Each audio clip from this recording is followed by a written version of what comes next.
Ministère des Relations avec les institutions, rapport succinct sur l'instauration du FFM.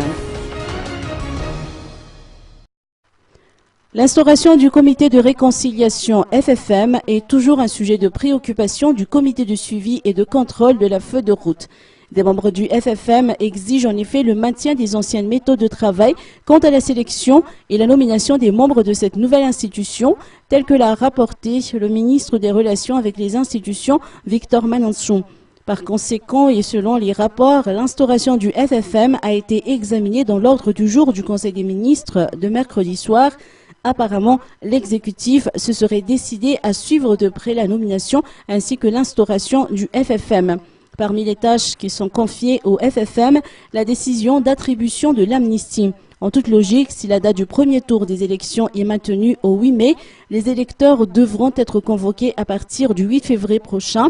Cependant, nombre de candidats à ces élections ne sont toujours pas fixés sur leur sort et attendent d'être amnistiés. À quelques mois des échéances électorales, la question de savoir si l'exécutif se décide à fixer un délai précis pour l'instauration du FFM et pour l'élaboration de la liste des amnistiés a soulevé le débat au cours de ce Conseil des ministres, tel que l'a rapporté le ministre Victor Mananchon.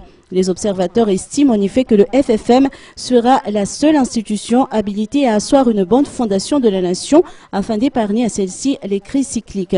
La grande famille du ministère des Relations avec les institutions, dirigée par le ministre Victor Mananchon, s'est retrouvée aujourd'hui au CMS de Fiedanen pour la traditionnelle réception d'échange de vœux de Nouvel An dans une ambiance fraternelle et festive. Le ministre avait souligné à cette occasion le rôle prépondérant du ministère dans la résolution de la crise.